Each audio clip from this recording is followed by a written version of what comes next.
வாழ்த்துக்கள். காலப்படையில கூட மறுபடி கர்த்தர் நமக்கு கொடுத்த இந்த பெரிய பாக்கியத்துக்காய் கர்த்தருக்கு நான் நன்றி சொல்லுகிறேன். ஹல்லேலூயா. ஸ்தோத்திரம். இங்க தேவ சமூகத்துல நம்ம இருக்கிறோம்னா அது கர்த்தர் நம்ம வைக்க அவருடைய தயவு. ஆமென். ஹல்லேலூயா. நாம இங்க வந்துட்டோம் யாருன்னு நம்ம நினைக்க முடியாது. நம்மளா நினைச்சிருந்தா நம்ம வந்திருக்க முடியாது. கர்த்தர் நம்மை அழைத்து வந்து கேட்டார் போல நம்முடைய தாக்கத்தை பேச்சார் போல நம்மை ஆசீர்வதித்த காலவரையில கொஞ்ச நேரம் தியானிப்பதற்காக நாம் எடுத்துக்கொள்வோம். 2 நாளாகமத்தின் புத்தகம் 29ஆம் அதிகாரம் 2ஆம் வசனம். 2 நாளாகமம் 29ஆம் அதிகாரம் 2ஆம் வசனம். அவன் தன் தகப்பனாகிய தாவீது செய்தபடியெல்லாம் கர்த்தரின் பார்வைக்கு செம்மையானதை செய்தான். ஆமென். ஹல்லேலூயா. ஸ்தோத்திரம். அவன் தன் தகப்பனாகிய தாவீது செய்தபடியெல்லாம் கர்த்தரின் பார்வைக்கு செம்மையானதை செய்தான். ஸ்தோத்திரம். காலவழியில கர்த்தரின் பார்வைக்கு செம்மையானதை செய்ததான எசேக்கியா ராஜாவை குறித்து ஒரு சில காரியங்களை உங்களோடு கூட நான் பகிர்ந்து கொள்ள விரும்புகிறேன். இந்த அதிகாரம் முழுவதும் இந்த அதிகாரத்திலிருந்து 29, 30, 31 எல்லாம் நம்ம வாசிக்கும் போது எசேக்கியா ராஜா குறித்ததான சில காரியங்களை நான் இங்க சொல்லப்பட்டிருக்கிறது. அவைகளை நாம் பார்க்க போகிறோம். முக்கியமா இந்த காலவழியில கர்த்தரின் பார்வைக்கு செம்மையானதை செய்தார். ஆமென். கர்த்தரின் பார்வைக்கு இந்த எசேக்கியா ராஜா 25ஆம் வயதிலே ராஜாவாகி 29 வருஷம் ராஜ்யபாரம் பண்ணினார். முதலாம் வசனத்துல வாசிக்கிறோம். 25ஆம் வருஷத்துல ராஜ்யபாரத்துல அதாவது தன் ராஜா பதவியில ஏற்றுக்கொண்டதான இந்த எசேக்கியா செய்ததான சில காரியங்கள் அத பொதுவா நம்ம சொன்னா ராஜ்யபாரத்தை ஏற்றுக்கொண்ட பிறகு அல்லது ஒரு பதவியை ஏற்றுக்கொண்ட பிறகு அந்த பதவிக்குரியதான அடுத்த காரியங்களை தான் அவங்க கவனம் செலுத்துவாங்க.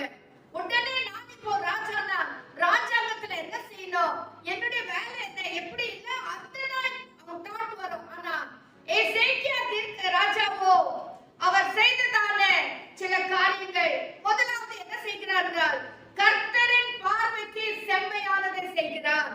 ஆமென். சோ கர்த்தருடைய வேதத்துல நம்ம வாசிக்கும் போது நிறைய பேர் கர்த்தரின் பார்வைக்கு பொல்லாததை செய்தார்கள் என்று சொல்லி பார்க்கிறோம். இதே புத்தகத்துல கூட உசியா ராஜாவை குறித்து வாசிக்கிறோம்.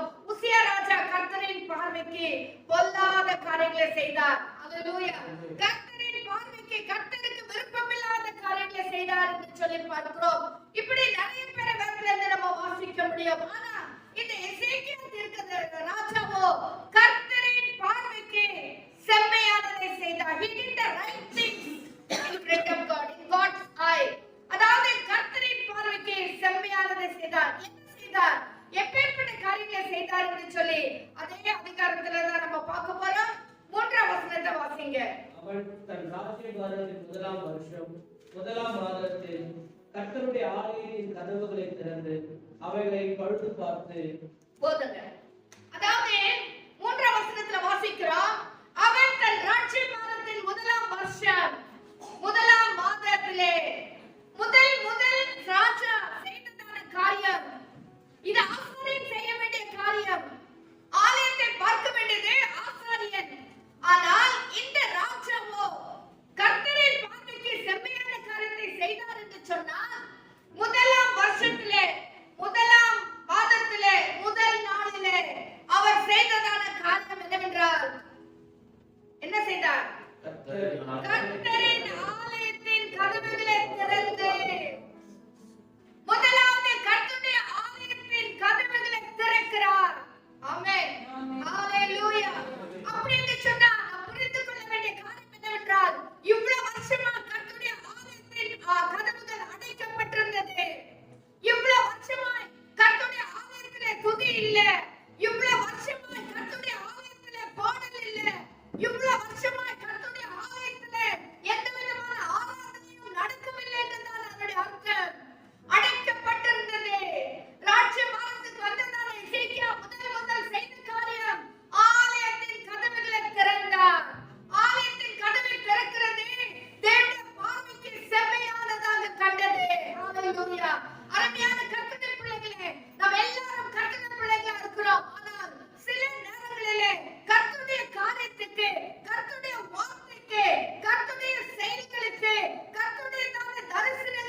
நிறைய நேரத்துல கர்த்தருடைய வார்த்தையா கதவு அடைக்கப்பட்டது.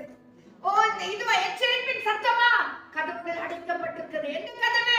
நம்முடைய இருதயத்தின் கதவு. ஹalleluya. உபவாசமா கர்த்தருக்கு அடைக்கப்பட்டிருக்க. ஜெபமா கர்த்தருக்கு கூட்டமா உபவாசமா இந்த கர்த்தருடைய காரியங்களுக்கு நிறைய நேரத்துல நம்முடைய இருதயம் அடைக்கப்பட்டு போய் விடுகிறது. ஹalleluya. ராஜா செய்ததான முதல் காரியம் அவர் என்ன செய்தார்? இருதயத்தின், அதாவது ஆலயத்தின் கதவுகளை திறந்தார். தேவ ஜனமே, தேவ சமூகத்துல வந்திருக்கிறேன்னா முதலாவதாக இந்த ஆலயத்தின் கதவுகளை திறந்து வைப்போம். நம்முடைய இருதயமாகிய ஆலயம், நீங்களே தேவனுடைய ஆலயமாய் இருக்கிறீர்கள் என்று சொல்லி பார்க்கிறோம். நம்முடைய இருதயத்தின் கதவுகளை முதலாவது நாம் திறந்து வைப்போம். இந்த காலவழியில் ஆவியானவர் என்னோட இடைப்படுவீராக. ராஜா, ஆண்டவரே, இந்த காலவழியில் உடைய சத்தத்தை நான் கேட்கும்படி என் இருதயத்தின் கதவுகளை நீ திறந்திடும் ஆண்டவரே, என் செவிகளை திறந்திடும் ஆண்டவரே என்று சொல்லி கர்த்தருடைய கரத்தில் விட்டுக் கொடுக்கலாமா? ஹalleluya. இந்த எசேக்கியா ராஜா செய்தது போல நாமும் முதலாவதாக ஆலயத்தின் கதவுகளை திறப்போம். அடைக்கப்பட்டிருக்கிற காரியங்களை திறந்து விடுவோம். எந்தெந்த காரியங்களுக்கு அடைக்கப்பட்டிருக்கிறது எனக்கு தெரியாது, உங்களை குறித்து எனக்கு தெரியாது, என்ன குறித்து உங்களுக்கு தெரியாது. நம்ம எல்லாரையும் பழுது பார்க்கிறவர் ஆவியானவர். நம்ம எல்லாரையும் ஆராய்ந்து பார்க்கிறவர் ஆவியானவர். அவர் என்னோடு உங்களோடு பேசுகிறவராய் இருக்கிறார். அவர் சொல்லுகிற ஒவ்வொரு காரியத்துக்கும் நாம் செவி கொடுத்து இந்த ஆலயத்தின், அதாவது நம்முடைய இருதயத்தின் கதவுகளை திறந்து வைப்போம். அடுத்து என்ன வாசிக்கிறோம்? திறந்து ஆலயத்தின் கதவுகளை திறந்து அவைகளை பழுது பார்த்து. ஆமென். அவைகளை பழுது பார்த்தார். அப்படின்னா ரிப்பேர் வேலை பார்க்கிறார். ஆமென். எங்கெல்லாம் என்ன நடந்திருக்கு? ஸ்தோத்திரம், ஸ்தோத்திரம், ஸ்தோத்திரம். இந்த ஆலயத்துல எங்கெல்லாம் உடைச்சலு, அதாவது அசுசி என்னெல்லாம் படிச்சிருக்கு, எங்கெல்லாம் உடைஞ்சு போயிருக்கு, என்னென்ன காரியங்கள் செய்யாத விடுபட்டு போயிருக்கு, இந்த எசேக்கியா ராஜா பழுது பார்க்கிறார். ஸ்தோத்திரம். இந்த உபவாச நாளிலே கர்த்தருடைய பிள்ளைகளே, ஆலயத்தை நம்ம இருதயமாக கதவை திறந்தா மட்டும் போதாது, பழுது பார்க்க வேண்டும். அதாவது எங்க நான் எப்படி ஆயிருக்கிறேன், என்னுடைய ஜெபம் கரெக்டா இருக்கா, என்னுடைய விசுவாசம் கரெக்டா இருக்கா, என்னுடைய பரிசுத்தம் தேவனுக்கு இருக்கிறதா, எனக்கு தாழ்மை இருக்கா, எனக்கு பொறுமை இருக்கா, என்னுடைய உபவாசம் கரெக்டா இருக்கா, நான் தேவ சமூகத்துல நலமான காரியங்களை தான் பேசிட்டு இருக்கிறேன்னா, தேவனுக்கு பார்வையில உகந்த காரியங்களை செய்து கொண்டிருக்கிறேனா, தாவீது சொல்றது போல ஆண்டவரே வாய் வார்த்தைகளும் விருத்தத்தின் தானமும் இந்த சமூகத்துல பிரீதியா இருக்கட்டும். அப்படி பிரியமானதை தான் செய்து கொண்டு நம்முடைய ஆவிக்குரிய வாழ்க்கையை நடத்தி கொண்டிருக்கிறோமா, அல்லது தேவன் விரும்புறது ஒண்ணே நாம் செய்யறது ஒண்ணு என்ற நிலைமையில நாம் காணப்படுகிறோமா? இந்த எசேக்கியா செய்தது போல முதலாவது நாம் என்ன செய்ய வேண்டும்? பழுது பார்க்க வேண்டும். ஹalleluya, ஹalleluya. இங்கிலீஷ்ல வாசிக்கிறீங்களா? என்ன வாசிக்கிறோம்? Third verse. In the first year of the regime, Yes. in the first month, he opened the doors of the Lord's temple and repaired them. And repaired. Correct. So, repair வேலை பார்க்கிறார். 2 நாளாகமம் 29ஆம் அதிகாரம். பழுது பார்க்கிறார். அருமையான கர்த்தருடைய பிள்ளைகளே, இந்த உபவாச நாளிலே நாம் ஜெபத்துல வர போறோம். கொஞ்சம் நாம் பழுது பார்க்க வேண்டும். ஹalleluya. 4ஆம் வசனத்துல வாசிக்கிறோம். என்ன வாசிக்கிறோம்? ஆசாரியரையும் லேவியரையும் அழைத்து வந்து அவர்களை கிழக்கு வீதியிலே கூடி வரச் செய்து, இந்த பழுது பார்க்கிற வேலை செய்யணும்னா இப்ப பழுதெல்லாம் பார்த்தாச்சு. இப்ப ஆசாரியர்களையும் லேவியரையும் கூப்பிடுறாரு. ஆசாரியர்கள் சபையில வேலை செய்கிற ஆசாரியர், லேவியர் ஆசாரியனுக்கு உதவியா இருக்கிறவர்கள். ஹalleluya. ஸ்தோத்திரம். ஹalleluya. இன்னைக்கு புதிய ஏற்பாட்டுல நாம் வாசிக்கிறோம் 1 பேதுரு 2ஆம் அதிகாரம் 9ஆம் வசனத்துல என்ன வாசிக்கிறோம்? நீங்களோ அந்த காலத்திலே நம் ஆச்சரியமான ஒளியிலிருந்து வரவழைத்தவருடைய புண்ணியங்களை அறிவிக்கும்படி தெரிந்து கொள்ளப்பட்ட சந்ததியாயும் ஆசாரிய கூட்டமாயும் ராஜரீகமான கம்பீர சந்ததியாயும் தமக்கு சொந்தமான ஜனமாயும் தேவன் நம்மை தெரிந்து கொண்டிருக்க பரிசுத்த ஜாதியாயும். ஆமென், ஆமென். சோ இவ்வளவு குவாலிஃபிகேஷனை கொடுத்து நம்மை கர்த்தர் தெரிந்து கொண்டிருக்கிறார். அந்த பழைய ஏற்பாட்டு காலத்தில் அப்படி யாருமே அவ்வளவு சீக்கிரமாக ஆசாரியனாக லேவியனாக ஆக முடியாது. அது ஒரு பெரிய சப்ஜெக்ட். ஆண்டவர் தெரிந்து கொண்டதான அநேகரை கர்த்தர் இந்த நாட்களிலே ஒன்றுமில்லாத நம்மை கர்த்தர்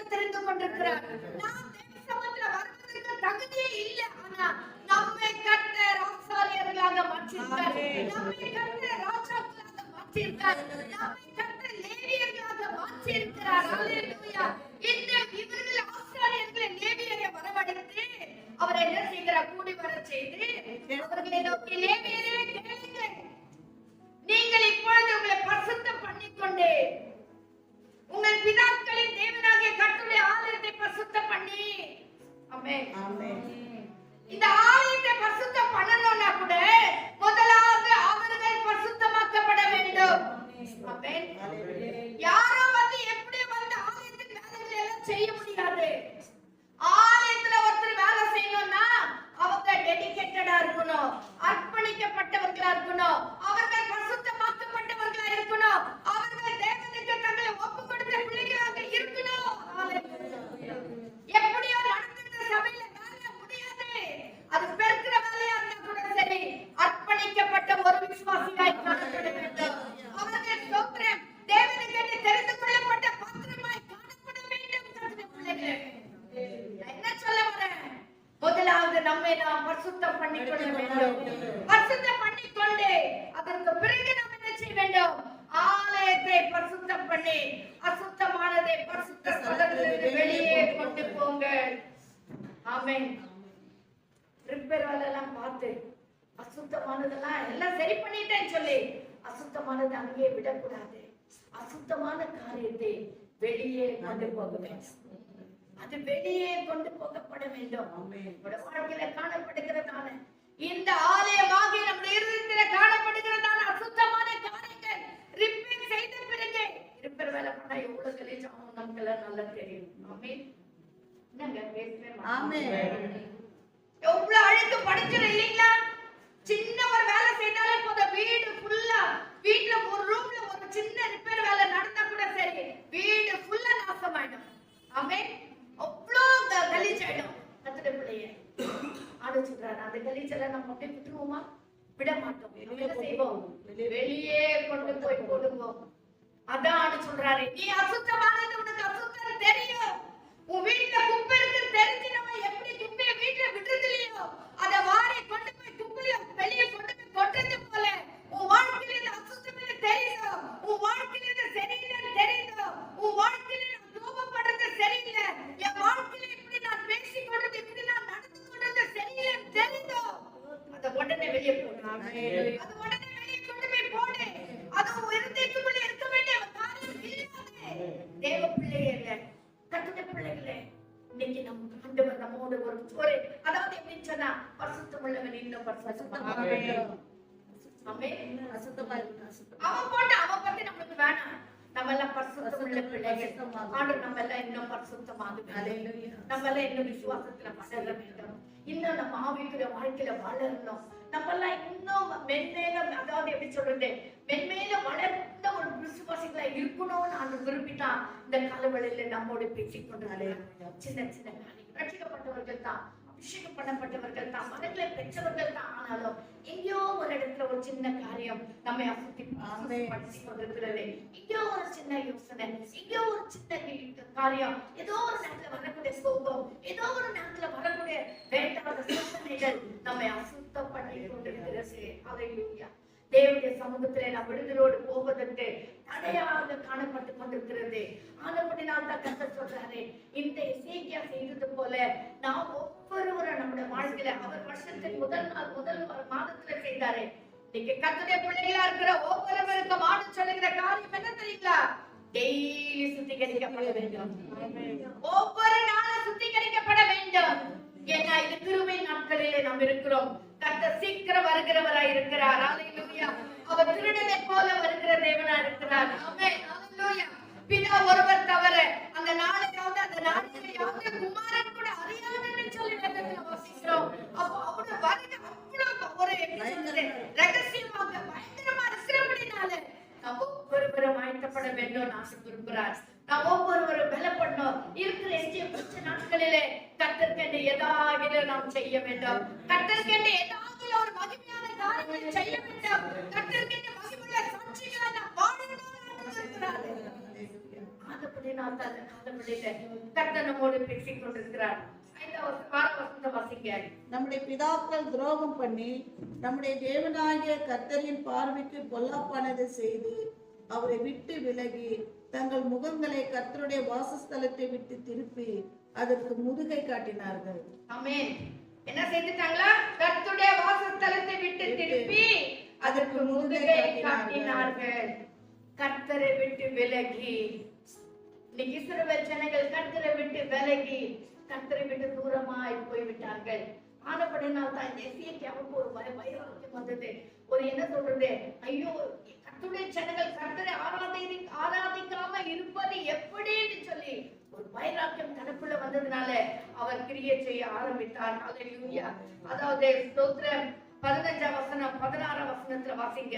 தங்கள் சகோதரரை கூடி வர செய்து பரிசுத்த பண்ணி கொண்டு கர்த்தருடைய வசனங்களுக்கு ஒத்த ராஜாவுடைய கற்பனைகளின் படியே கர்த்தருடைய ஆலயத்தை சுத்திகரிக்க வந்தார்கள்.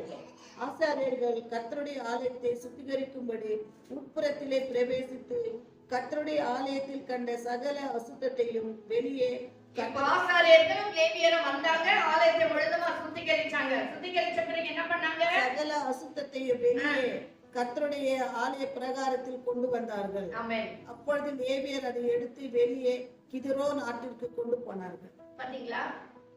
என்ன வாசிக்கிறோம் பாருங்க. ஆசாரியர்கள் கர்த்தருடைய ஆலயத்தில் கண்ட சகல அசுத்தத்தையும் வெளியே கர்த்தருடைய ஆலய பிரகாரத்தில் கொண்டு வந்தாங்க. யார் கொண்டு வந்தாங்க? ஆசாரியர். ஏன்னா லேவியர் உள்ள போக முடியாது. ஆசாரியர் மட்டும்தான் மகா பரிசுத்த ஸ்தலத்துக்குள்ள போக முடியும். இவங்க எல்லாம் பிரகாரத்துல இருக்க வேண்டியவர்கள், லேவியர்கள், ஹெல்பர். அவங்க அங்கதான் இருக்க முடியும். அப்ப ஆசாரியர் மட்டும்தான் உள்ள போய் அங்க இருக்கிற எல்லா குப்பைகளையும் அசுத்தங்களையும் கொண்டு வந்து பிரகாரத்துல விட்டுட்டாங்க. இப்ப பிரகாரத்துல லேவியர் என்ன பண்ணாங்க? அதை எடுத்து வெளியே கொண்டு போனார்கள். ஹல்லேலூயா. கர்த்தருடைய பிள்ளைகளே, குப்பையை கொண்டு போய் எங்கேயோ ஒரு இடத்துல மூலையில கொட்டிட்டு வரல. அவங்க கொட்ட வேண்டிய இடத்துல கொட்டினாங்க, சேர்க்க வேண்டிய இடத்துல சேர்த்தாங்க. கெத்ரோன் ஆற்று பரிசுத்த ஆவியானவருக்கு ஒப்பனையா இருக்கிறது. நம்ம வாழ்க்கையில காணப்படுகிற அசுத்தங்கள், நம்ம வாழ்க்கையில வருகிற ஷார்ட்கமிங்ஸ், இந்த வாழ்க்கையில வரக்கூடிய பலவீனங்கள் எல்லாவற்றையும் எடுத்துட்டு போய் எங்க போடணும்? பரிசுத்த ஆவியானவர்கிட்ட கொடுக்கணும். ஹல்லேலூயா. இந்த பரிசுத்த ஆவியானவர் மட்டும்தான் அந்த பலவீனத்திலிருந்து விடுதலை கொடுக்க முடியும். இவர்கள் கெத்ரோன் ஆற்றில கொண்டு போய் போட்ட உடனே அந்த ஆற்றின் தண்ணீர் அதை அடித்து கொண்டு போய்விடும். நம்முடைய வாழ்க்கையில கூட அப்படிதான். அசுத்தங்கள் இருக்கும்போது, பலவீனங்கள் இருக்கும்போது, ஷார்ட்கமிங்ஸ் நம்முடைய ஆவிக்குரிய வாழ்க்கையில வருகிற வழியில அதை பரிசுத்த ஆவியானவர்கிட்ட கொண்டு போகணும். ஆவியானவரே, இப்படிப்பட்ட பலவீனம் எனக்கு இருக்கு சுவாமி, எனக்கு இதுல இருந்து ஒரு விடுதலை கொடு ஆண்டவரே. நான் ஜெபிக்கிறேன், நான் உபவாசிக்கிறேன், நல்ல ஒரு ஆவிக்குரிய வசனங்களை நிறைய தெரிந்து நான் பைபிளை கட்சி குடிச்சவனா இருக்கேன். ஆனா நிறைய நேரத்துல உங்களுக்கு விருப்பம் இல்லாத பேச்சை பேசிடுறேன், நிறைய நேரத்துல கோபப்படுறேன், நிறைய நேரத்துல உங்களுக்கு விரோதமாய் கிரியை செய்ய ஆரம்பிச்சிடுறேன். ஏன் ஆண்டவரே எனக்கு உதவி செய்யும் ஆண்டவரே. ஆவியானவர்கிட்ட கொண்டு போய் கொட்டணும். ஹல்லேலூயா. மனுஷர்கிட்ட கொட்டுறது இல்ல, பாஸ்டர் கிட்ட கொட்டுறது இல்ல. ஹல்லேலூயா. வந்த விதமான நமக்கு தெரிஞ்சவங்க, பெரியவங்க, சின்னவங்க அங்க கொண்டு போய் கொட்டுறது இல்ல. கொட்ட வேண்டிய இடமெல்லாம் பரிசுத்த ஆவியானவர். எப்பேற்பட்ட காரியமா இருந்தாலும் என் ஆவியானவர்கிட்ட கொட்டிட்டா போதும். அவர் நம்மை கழுவி சுத்திகரித்து நம்மை பரிசுத்தப்படுத்துவதற்கு அவர் உண்மையும் நீதியும் உள்ளவராய் இருக்கிறார். 1 அதிகாரம் 7ஆம் வசனத்துல வாசிக்கிறோம். இன்னைக்கு காலை வேளையில தேவ சமூகத்துல ஆவியானவர்கிட்ட கொண்டு போய், நான் சொன்ன வசனம் 1 யோவான் 1ஆம் அதிகாரம் 7ஆம் வசனத்துல இருக்குன்னு சொன்னேன் நான். ஹல்லேலூயா. இயேசு கிறிஸ்து ரத்தம் சகல பாவங்களையும் நீக்கி நம்மை சுத்திகரிக்கிறது. ஆமென். ஹல்லேலூயா. நாம் நம்முடைய பாவங்களை அறிக்கையிட்டால் பாவங்களை மன்னித்து நம்மை சுத்திகரித்து நம்மை சரிப்படுத்துவதற்கு அவருடைய ஒரு உண்மைய நீதி உள்ளவராய் இருக்கிறார் என்று வசனத்துல வாசிக்கிறோம். கர்த்தருடைய பிள்ளைகளே, ஆவியானவர்கிட்ட கொண்டு போய் கொட்டிடலாம். ஆவியானவர்கிட்ட சொல்லலாம். அவர் ஒருவர் மட்டும் தான் உள்ளவராய் இருக்கிறார். ஹல்லேலூயா. அடுத்ததாக 29ஆம் அதிகாரம் 25ஆம் வசனத்துல இருந்து நம்ம வாசிக்கும் போது, இப்ப சுத்திகரிப்பெல்லாம் முடிஞ்சிச்சு. உள்ள இருக்கிற எல்லா அசுத்தங்களையும் எடுத்துட்டு போயிட்டு எங்க போட்டாங்க? ஏதோ நாட்டுக்கு கொண்டு போனார்கள். 1ஆம் மாதம் 1 தேதியில அவர்கள் பரிசுத்தம் பண்ண துவக்கி 8ஆம் தேதியில கர்த்தருடைய மண்டபத்திலே பிரவேசித்து கர்த்தருடைய ஆலயத்தை 8 நாளில் பரிசுத்தம் பண்ணி முதலாம் மாதம் 11ஆம் தேதியிலே அதை முடித்தார்கள். ஆமென்.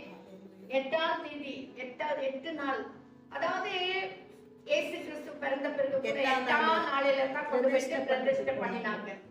ஆமென். நம்ம சபையில சிலருக்கு இன்னும் 6 மாசம் ஆனா கூட பிரதிஷ்டை பண்றதுக்கு மனசே வர மாட்டேங்குது. ஆமென். 7 நாள் அசுத்தமான நாள், 8ஆம் நாள் ஆலயத்துக்கு கொண்டு வர வேண்டும், குழந்தையை கொண்டு வந்து பிரதிஷ்டை பண்ண வேண்டும். ஹல்லேலூயா. அந்த 8ஆம் நாளிலே பிரதிஷ்டை பண்ணாங்க. இந்த 8 நாள் அளவும் ஆலயத்தை சுத்திகரித்து பரிசுத்தப்படுத்தி அவர்கள் என்ன செய்தார்கள்? 25ஆம் வசனம். அவன் தாவீதும் ராஜாவின் ஞான சிருஷ்டிக்காரனாகிய காத்தும் தீர்க்கதரிசியாகிய நாத்தானும் கற்பித்தபடியே கைத்தாளங்களையும் தம்பூர்களையும் சுரமண்டலங்களையும் வாசிக்கிற லேவியரை கர்த்தருடைய ஆலயத்திலே நிறுத்தினான். ஆமென். இப்போ எசேக்கியா ஆலயம் சுத்திகரிக்கப்பட்டாச்சு. இப்போ ஆராதனைக்கு ரெடி ஆகுறாங்க. லேவியர்களையும் ஆசாரியர்களையும் இசைக்கருவி எல்லாம் கொடுத்து ரெடியா நிக்க வைக்கிறாங்க. 26ஆம் வசனம். அப்படியே லேவியர் தாவீதின் கீத வாத்தியங்களையும் ஆசாரிய கூர்மைகளையும் பிடித்து நின்றார்கள். ஆமென். அப்பொழுது ஆமென். இந்த ஆலயத்தின் சுத்திகரிப்பு ஒரு கர்த்தருடைய ஆவிக்குரிய வாழ்க்கையை கழுக சொல்லப்பட்டு வருகிறது. படிப்படியாக ஆலயத்தை திறக்க வேண்டும், பரிசுத்தங்களை சுத்திகரிக்க வேண்டும், எதிரோ நாட்டில கொண்டு போய் போட வேண்டும். போட்ட பிறகு அவர்கள் துதிக்க ரெடி ஆகுறாங்க. அப்படி துதிக்கும் போது மட்டும்தான் கர்த்தர் அந்த துதியை அங்கீகரிப்பார். அப்படி ஆராதிக்கும் போது மட்டும்தான் அந்த ஆராதனை தேவனுக்கு ஆராதனையாக மாற முடியும். ஹல்லேலூயா. இல்லன்னா 1 கொரிந்தியர் 13ஆம் அதிகாரத்தை வாசிக்கிறபடி ஆகாயத்துல சிலம்பம் பண்ண மாதிரி இருக்கும், வேஸ்டா போயிடும். கர்த்தாவே கர்த்தாவே என்று சொல்லியும் என்னது நான் சொல்லுகிறபடி நீங்க செய்யாம இருந்தால் என்ன சொல்ற? மத்தேயு 7ஆம் அதிகாரம் 7ஆம் வசனத்தை என்ன வாசிக்கிறோம்? வாசிக்கலாம் அந்த வசனம் கூட. மத்தேயு என்னை நோக்கி என் வார்த்தையை கர்த்தாவே கர்த்தாவே கேளுங்கள் அப்பொழுது உங்களுக்கு கொடுக்கப்படும், தேடுங்கள் அப்பொழுது கண்டடைவீர்கள், தட்டுங்கள் அப்பொழுது உங்களுக்கு திறக்கப்படும். ஏனென்றால் கேட்கிறவன் எவனோ பெற்றுக்கொள்கிறான், தேடுகிறவன் கண்டடைகிறான், தட்டுகிறவனுக்கு திறக்கப்படும். அந்த வசனம் வாசிங்க. அதாவது என்ன நோக்கி கர்த்தாவே கர்த்தாவே என்று சொல்லுகிறவன் அதில் பிரவேசிப்பதில்லை என்று மெய்யாகவே சொல்லுகிறேன்.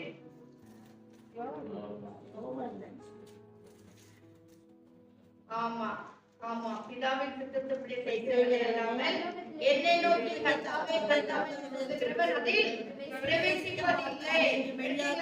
எடுத்துட்டீங்களா? ஹல்லேலூயா. ஸ்தோத்திரம். சரிங்க.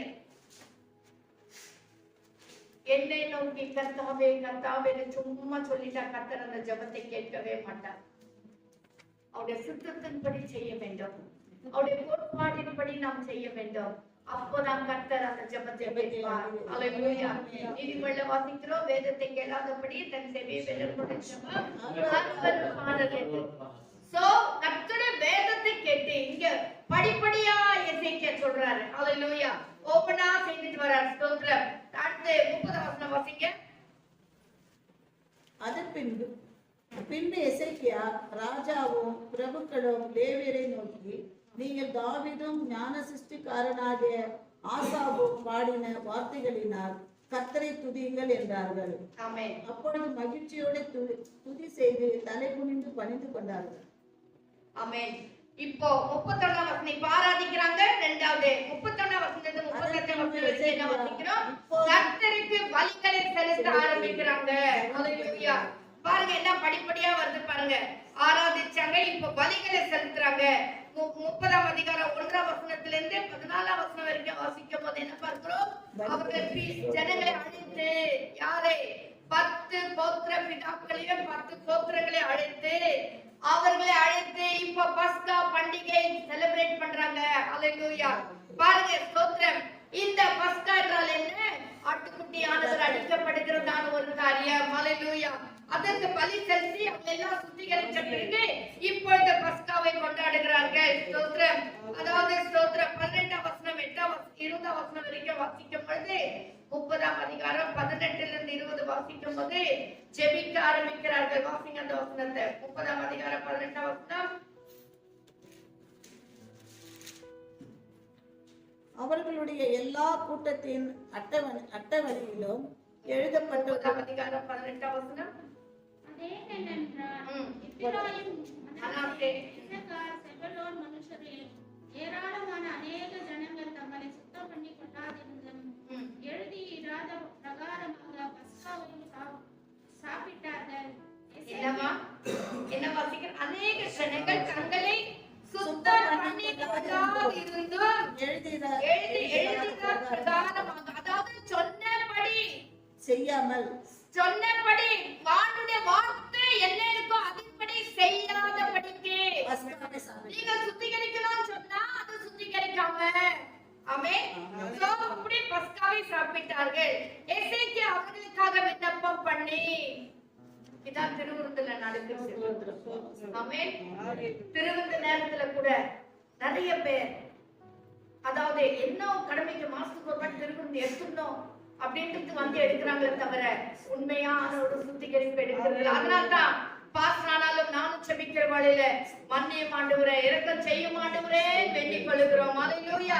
ஏன்னா திருவிருந்த பாவத்தோடு எடுக்கும்போது என்ன வரும்னு சொல்லி 1 கொரிந்தியர்ல நம்ம வாசிக்கிறோம். அந்த சாபம் வந்துடக்கூடாது கர்த்தாவே, இந்த பிள்ளைகளுக்கு இரக்கம் செய்யும் ஆண்டவரேன்னு செபிக்கிறோம். இங்கே எசேக்கியா அவர்கள் சாப்பிட்டபடினாலே எசேக்கியா அவர்களுக்காக விண்ணப்பம் பண்ணி தங்கள் பிதாக்களின் கர்த்தரான தேவனை தேடும்படிக்கு தங்கள் இருதயத்தை நேராக்கினவர்கள் பரிசுத்த ஸ்தலத்திற்கு ஏற்ற சுத்தாங்கம் அடையாதிருந்தாலும் கிருபை உள்ள கர்த்தர் அவர்கள் எல்லாருக்கும் மன்னிப்பாராக என்றார். தேவனுக்கு ஏற்ற ஒரு சுத்தாங்கம் இல்லாதபடினால அவளுக்கு இறங்கும் ஆண்டவரே என்று செபிக்கிறார். இது எதை காட்டுகிறது? ஒரு திறப்பின் வாயில நின்று, அதாவது பரிந்து பேசுகிற ஒரு செபத்தை காட்டுகிறது. அழகான ஒரு அதிகாரம் பாத்தீங்களா? படிப்படியாய் கர்த்தரை ஆராதிச்சிட்ட போது அவர்கள் திருவிருந்தை எடுத்து பஸ்காவை கொண்டாடி இப்பதான் மன்றாட்டின் ஜெபத்துக்குள்ள வராங்க. இவர்கள் எசேக்கியா செபிக்கிறார். ஸ்தோத்திரம். ராஜ்யம் வர என்ன ஆச்சு அதாச்சு அதெல்லாம் கவலை இல்ல. அவருக்கு நல்லா தெரியும் எப்போ என் வாழ்க்கை, எப்போ என் தேசத்துல கர்த்தரை தேடுகிற ஒரு தேடுதல் வருகிறதோ, எப்பொழுது ஜனங்கள் கர்த்தரை தேட ஆரம்பிக்கிறார்களோ, எப்போ ஜனங்கள் கர்த்தரை ஆராதிக்க ஆரம்பிக்கிறார்களோ என் ராஜ்யபாரம் நல்லா இருக்கும். அல்லேலூயா. நான் நடத்துகிற ராஜ்யபாரம் நல்லா இருக்கும்னு எசேக்கியா நல்லா புரிந்தவராக. ஸ்தோத்திரம். சாலமன் அப்படி அல்ல. சாலமன் கேட்கிறார், ஆண்டவரே இந்த ராஜ்யத்தை நடத்தும்படி எனக்கு ஞானத்தை கொடும் ஆண்டவரே. நான் போக்குவரத்து கூட தெரியாத ஒரு சிறுவனா இருக்க கர்த்தாவே, எனக்கு ஞானத்தை கொடுங்க அவர் கேட்கிறார். ஆனா இவர் என்ன செய்தாரு? ஓ என் ஆவிக்குரிய வாழ்க்கை சரியா இருக்கும். ஏனால் என் ஜனங்கள் கர்த்தரை தேடுவார்களானால், என் ஜனங்கள் கர்த்தரை ஆராதிப்பார்களானால், பஸ்காவை கொண்டாடுவார்களானால், எப்படி பரிசுத்தத்தோடு தொழுது கொள்வார்களானால், எனக்கு நல்லா தெரியும் ராஜ்யபாரம் கம்பீரமா ராஜ்யபாரம் நல்லா இருக்கு. ஹalleluya. கர்த்தருடைய பிள்ளைகளே, ஆவிக்குரிய வாழ்க்கை சரியா இருந்தாக்கா எல்லாம் நாம் செய்கிறதெல்லாம் கரெக்டா போயிடும். ஹalleluya. ஆவிக்குரிய வாழ்க்கையில ஒரு தடுமாற்றம் காணப்படுமே ஆனால் நம்ம பணத்துல தடுமாற்றம் வந்துரும். ஸ்தோத்திரம். நம்ம உணவில தடுமாற்றம் வந்துரும், நம்ம பேச்சில தடுமாற்றம் வந்துரும். சோ நம்ம ஆவிக்குரிய வாழ்க்கையை நாம் மெயின்டைன் பண்ணிக்கொள்ள வேண்டும். ஆவிக்குரிய வாழ்க்கையில இன்னைக்கு நாம் பார்க்கிற காரியம் என்ன? கர்த்தரின் பார்வைக்கு செம்மையானது.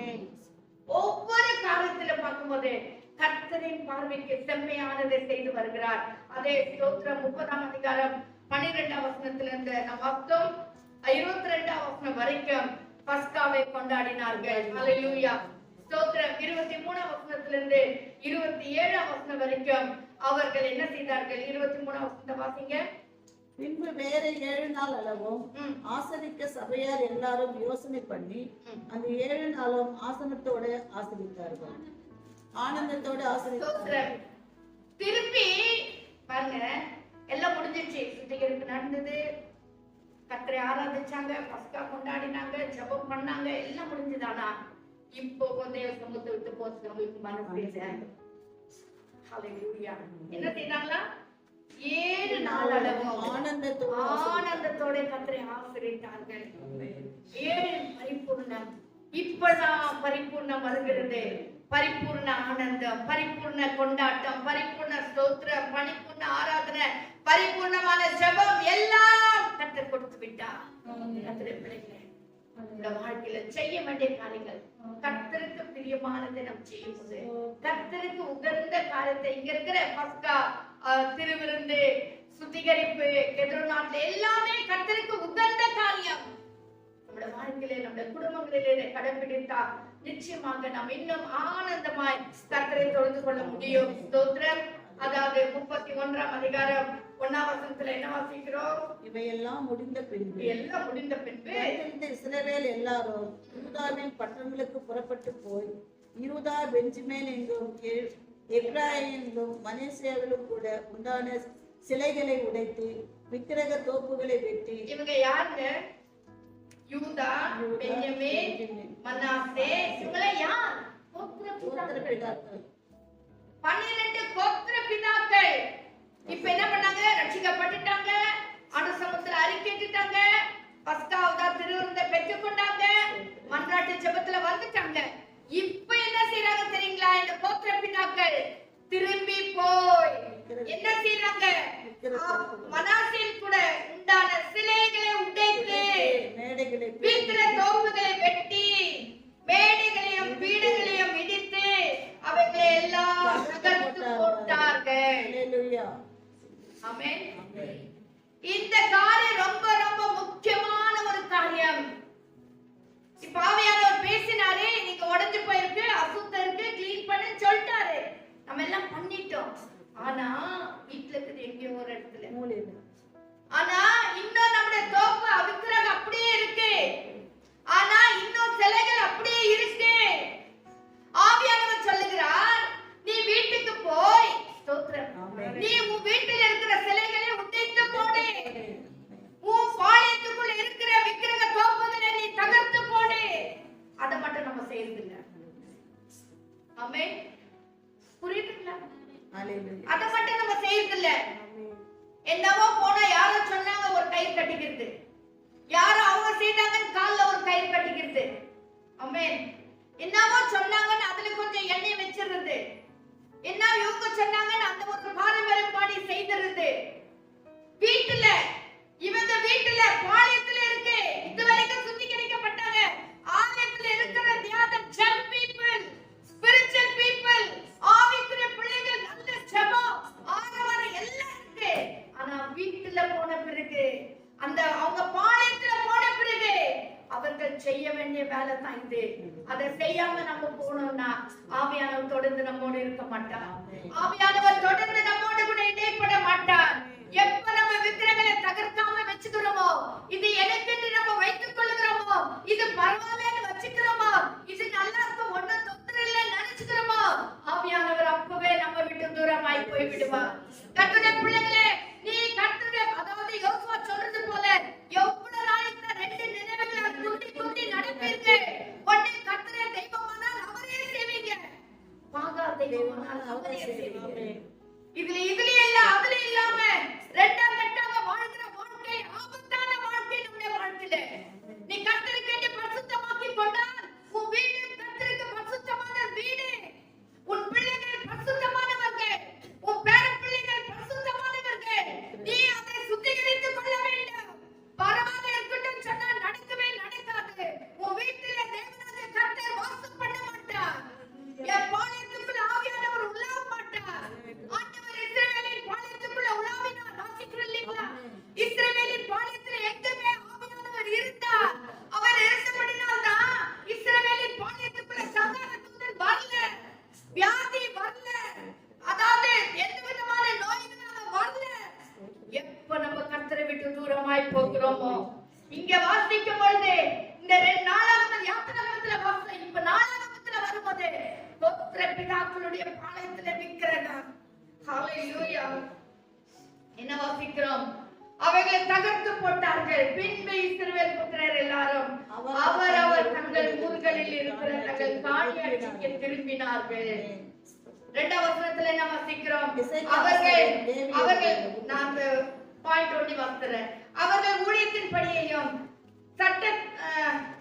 திட்டப்படுத்தி ஆசாரியரையும் லேவியரையும் சர்வாங்க தகன பலிகளையும் சமாதான பலிகளையும் செலுத்தவும் கர்த்தருடைய பாளையத்தின் வாசல்களில் ஊழியம் செய்து துதித்து ஸ்தோத்திரிக்கவும் ஒழுங்குபடுத்தினார். ஆலயத்துக்கு வந்தாங்க, எல்லாம் சரி பண்ணாங்க. இப்போ பாளையம் சுத்திகரிக்கப்பட வேண்டும், இப்போ வீடு சுத்திகரிக்கப்பட வேண்டும். இப்போ இந்த வீட்டுல பாருங்க, கர்த்தருடைய பாளையத்தின் வாசல்களில் ஊழியம் செய்து துதித்து ஸ்தோத்திரிக்க ஒழுங்குபடுத்தினார். இதே சுத்திகரிப்பு நம்முடைய வீட்டுல கூட வரணும். இதே சுத்திகரிப்பு நம்முடைய ஆலயத்துல கூட வரணும். இதே சுத்திகரிப்பு கர்த்தருடைய பிள்ளைகள் வசிக்கிற இடங்களில வரணும். ஆண்டவர் விரும்புகிறார். ஆலயத்துல இருந்தா மட்டும் போதாது, நம்முடைய இருதயத்துல இருந்தா மட்டும் போதாது, நம்முடைய வீடும் அப்படிப்பட்ட சுத்திகரிப்பா இருக்க வேண்டும். நம்முடைய வீடும் கர்த்தரை ஆராதிக்கிற ஒரு இடமாய் மாற்றப்பட வேண்டும். மாறணும்னா வீட்டில் இருக்கிற சிலைகள் தகர்க்கப்பட வேண்டும், வீட்டில் இருக்கிற சொருபங்கள் மாற்றப்பட வேண்டும். இல்லைன்னா ஆவியானவர் விரும்ப மாட்டார். அல்லேலூயா. நாம இதை எப்படின்னா பரவாயில்ல இல்ல, லிட்டரலா அப்படியே எடுத்துக்கணும். ஒரு விக்கிரகம் வீட்டுல இருக்குன்னா அதை நான் தகர்த்து போட வேண்டும். ஆமென். அதை நான் எடுத்து நிர்மூலமாக்கி போட வேண்டும். அது தேவனுக்கு விருப்பம் இல்லை. தேவ ஆவியானவர் ஆவியா இருக்கிறார். அவரை தொழுது கொள்ளுகிறவர்கள் ஆவியோடு உண்மையோடு அவரை தொழுது கொள்ள வேண்டும். இது நான் வேளாங்கண்ணில இருந்து வாங்கி வந்தேன், இது நான் அங்கிருந்து வாங்கி வந்தேன், வீட்டுல வைக்காதீங்க. ஸ்தோத்திரம். எனக்கு தெரியாது, இது புது சத்தியமா இருக்கு. ஆவியானவர் சொல்லியிருக்காரு. அல்லேலூயா. அதை வீட்டுல வைக்காதீங்க. அது வீட்டுல இருக்கிற வரைக்கும் விக்கிரகம் தான். அல்லேலூயா. தகர்த்து போடுவோம். வேண்டாம் கர்த்தருடைய பிள்ளைகளே. ஆவியானவர் எங்க உலாவிக்கிற தேவனாய் இருக்கிறார். அல்லேலூயா. மகா பரிசுத்த ஸ்தலத்துல ஆவியானவருக்கு ஒரு சீட் என்று இல்ல. ஆவியானவர் உலாவிக் கொண்டிருப்பார். ஆவியானவர் சிங்காசனத்தில் உட்கார்ந்தார் என்று சொல்லி நம்ம வாசிக்கிறோம். அங்க சிங்காசனமே கிடையாது. அப்படி என்றால் அது மகிமையின் சிங்காசனம். மகா பரிசுத்த ஸ்தலத்துல ஒரு மகிமையின் சிங்காசனத்துல தான் ஆவியானவர் உட்கார்ந்தார் என்று சொல்லி பார்க்கிறோம். உன் வீட்டுல கூட கர்த்தருடைய பிள்ளைகளே, உன் வீட்டுல மூல முடுக்குல கூட உன் எல்லா அறைகளிலும் ஆவியானவர் மகிமையின் சிங்காசனம் போட்டு உட்கார்ந்து கொண்டு இருக்கிறார். அவரை நீ கனப்படுத்த கற்றுக்கொள். உன் வீட்டுல நான் என் வீடு தர்மம் பண்ண வேண்டாம், என் வீடு இஷ்டத்துக்கு நான் பேச வேண்டாம். ஸ்தோத்திரம். அல்லேலூயா. அல்லேலூயா. கர்த்தருடைய பிள்ளைகளே, உன் வீட்டுல பரிசுத்த ஆவியானவர் தங்க விரும்புகிறார். அவர் சிங்காசனம் போட்டு வீற்றிருக்க விரும்புகிறார். உனக்குள்ள அவர் வாசமா இருக்க விரும்புகிறார். அல்லேலூயா. அதற்கு நாம் இடத்தை விட்டுக் கொடுக்கிறோம். இவர்கள் என்ன செய்தார்கள்? ஒழுங்குபடுத்தி ராஜா கர்த்தருடைய நியாய பிரமாணத்தில் எழுதியிருக்கிறபடியே அந்தி சந்தி செலுத்த வேண்டிய சர்வாங்க தகன பலிக்கும் ஓய்வு நாட்களிலும் மாத பிறப்புகளிலும் பண்டிகைகளிலும் செலுத்த வேண்டிய சர்வாங்க தகன பலிக்கும் தன் ஆஸ்தியிலிருந்து எடுத்து தன் பங்கை கொடுத்தான். முதலாவது ஆசாரியன் செய்தார். எல்லா பலிக்கும் நான் ஃபர்ஸ்ட் செய்றேன். முன்மாதிரியை காட்டுகிறது. நாம் முன்மாதிரிகளா இருக்க வேண்டும். கொடுக்கிறதுல முன்மாதிரியா இருக்க வேண்டும். செபிக்கிறதுல முன்மாதிரியா இருக்க வேண்டும். சோத்திரிக்கிறதுல முன்மாதிரியா இருக்க வேண்டும். நான் செய்யணும். நான்லாம் ரட்சிக்கப்பட்ட நாட்களில் அப்படித்தான் இருந்தேன். நான் தான் செபிக்கிறேன். எனக்கு முன்னாடி யாரும் ஜெபம் பண்ணிட கூடாது. எந்த கூட்டமா இருந்தாலும் சரி, நான் தான் செபிக்கணும், நான் தான் பைபிள் படிக்கணும். அப்பெல்லாம் தமிழ் அவ்வளவு கூட வராது, தப்பானா கூட பரவாயில்ல, நான் தான் பைபிள் படிக்கணும். ஆமென். கர்த்தருடைய பிள்ளையே, முன்மாதிரியா இருக்க வேண்டும். ஆராதனையில முன்மாதிரியா இருக்கணும். அவங்க பண்ணட்ட இவங்க பண்ணட்ட இல்ல, நான் செபிக்கணும். ஆமென். நான் ஒரு கூட்டத்துக்கு வந்தேன்னா நான் செபிக்கணும். சான்ஸ் கிடைக்குதா? நான் செபிக்கணும். நான் கர்த்தரை துதிக்கணும். நான் கையை உயர்த்தி கர்த்தரை ஆராதிக்கிறேன். யாருக்கு பண்ணிட்டு பணகட்டி போட்டோம். என் தேவனை நான் ஆராதிக்க வேண்டும். என் தேவனை நான் மகிமைப்படுத்த வேண்டும். என் தேவனை வாழ்க்கையில செய்த நன்மைகளுக்காக நான் ஆண்டவருக்கு நன்றி சொல்ல வேண்டும். முன்மாதிரிகளாக நான் இருக்க வேண்டும். ஹல்லேலூயா. அடுத்த 4வது வாசிக்கிறோம். உற்சாகமாய் கை கொள்ளும்படி, அதாவது ஆசாரியரும் லேவியரும் கர்த்தருடைய நியாயப்பிரமாணத்தை உற்சாகமாய் கை கொள்ளும்படிக்கு அவர்களுக்குரிய பாகத்தை கொடுக்க ஜனங்களுக்கும் எருசலேமுக்கும் கட்டளையிட்டான். முன்மாதிரியா இருந்தது மட்டுமல்ல, கட்டளை போட்டாரு. ஆசாரியர்களுக்கு உங்களிடத்திலிருந்து கொடுக்க கற்றுக் கொடுக்க வேண்டும். எப்படி? நான் கொடுக்காத குடுன்னா அது சரியான ஒரு முறை இல்ல. முதலாவது நான் கொடுக்கணும், அடுத்து கொடுங்க உற்சாகப்படுத்தணும். ஹல்லேலூயா. அடுத்து வாசிக்கிறோம் 5ஆம் வசனம். இந்த வார்த்தைகளை பிரசித்தமான போது இஸ்ரவேல் புத்திரர் தானியத்திலும் திராட்சரசத்திலும் எண்ணெயிலும் தேனிலும் நிலத்தின் எல்லா வரத்திலும் முதற் பலன்களை திரளாய் கொண்டு வந்து சகலத்திலும் தசம பாகத்தை பரிபூர்ணமாய் கொடுத்தார்கள். ஆமென். ஆவிக்குரிய வாழ்க்கையுடைய வரலாறு அல்லது ஒரு சரித்திரம் பார்த்தீங்களா? எங்க ஆரம்பிச்சது? ஆலயத்தின் வாசல்கள் திறந்து அங்க ஆரம்பிச்சு ஒரு விசுவாசத்துடைய வாழ்க்கைக்கு வந்துச்சு. எல்லாவற்றிலும் தசமபாகம் கொடுத்தார்கள். எல்லாவற்றிலும் முதற் பலன்களை கத்துங்க. தசமபாகம் வேற, முதற் பலன் வேற. ஆமென். முதற் பலன் வேற, தசமபாகம் வேற. இது ரெண்டிலும் எல்லாவற்றையும் கை கொடுத்தார்கள். இப்போ 31ஆம் அதிகாரம் 20ஆம் வசனம் வாசிங்க.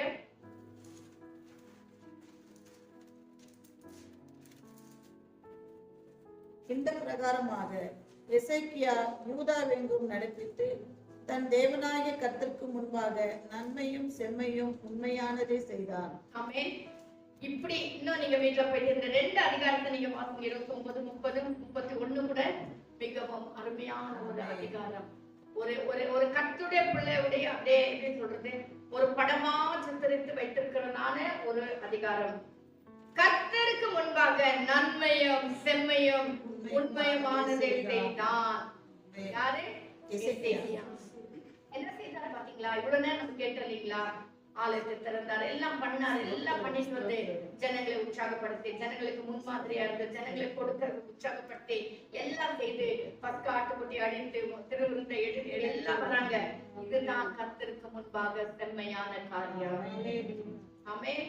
உண்மையுமானதை செய்தான். அவன் தேவனுடைய ஆலயத்தின் வேலையிலும் தன் தேவனை தேடும்படிக்கு நியாய பிரமாணத்துக்கும் கற்பனைக்கும் அடுத்த காரியத்திலும் என்ன செய்ய தொடங்கினானோ அதெல்லாம் தன் முழு இதயத்தோடு செய்து சித்தி பெற்றான். முழு இதயத்தோடு செய்து சித்தி பெற்றான். செய்கிற காரியத்தை நம்ம என்ன செய்ய வேண்டும்? முழு இதயத்தோடு நாம் செய்ய வேண்டும். கர்த்தருடைய காரியத்திலும் என்ன செய்ய தொடங்கினானோ அதுதான் பாருங்க. என்ன நான் கர்த்தருக்கா செய்யணும் தொடங்கினானோ அதை அவன் முழு இதயத்தோடு செய்து முடித்தான். ஆமென். இது கர்த்தருடைய பிள்ளைகளுக்கு ஒரு பெரிய ஒரு சவாலா இருக்கட்டும். நான் கர்த்தருக்கு எதை செய்யணும்னு நினைச்சாலும் கர்த்தரை ஆராதிக்க நினைக்கிறேன்னா முழு இதயத்தோடு ஆராதிப்பேன். கர்த்தரை தொழுது கொள்ளணுமா, நான் முழு இதயத்தோடு ஆராதனைக்கு போகணுமா, அந்த ஆராதனைக்கு வந்தது வேட்கப்படக்கூடாது. முழு இதயத்தோடு கர்த்தரை வசனம் கேட்கணுமா, முழு இதயத்தோடு கேட்பேன். கீழ்ப்படியணுமா, முழு இதயத்தோடு கீழ்ப்படிவேன். அல்லேலூயா. அந்த முழு இதயத்தோடு செய்து சித்தி பெற்றான். ஆமென். சித்தி பெற்றான் அப்படின்னு என்ன அர்த்தம்? அவன் வாழ்க்கையில he became famous. அதாவது அவன் என்ன செய்தான் அதெல்லாம் உண்மையா செய்தபடினால அவன் வாழ்க்கையில உயர்த்தப்பட்டான். வாழ்க்கையில மேன்மையாக கருதப்பட்டது. மேன்மையானவனாக எண்ணப்பட்டான். கர்த்தருடைய பிள்ளைகளே, இந்த எசேக்கியாவுடைய வாழ்க்கை நம்முடைய வாழ்க்கைக்கு ஒரு எடுத்துக்காட்டாக இருக்கட்டும். கர்த்தருக்கு பிரியமானதை செய்து கர்த்தரின் பார்வைக்கு செம்மையானதை செய்து இந்த ஒரு வார்த்தை நம்ம உள்ளத்துல துணைந்து கொண்டே இருக்கட்டும். நம்முடைய வாழ்க்கையில என்னெல்லாம் கர்த்தருக்கு செம்மையானது செய்கிறோமா, இல்லது கர்த்தரை துக்கப்படுத்தி கொண்டிருக்கிறோமா? நம்ம எல்லாரும் கொஞ்சம் முடிச்சு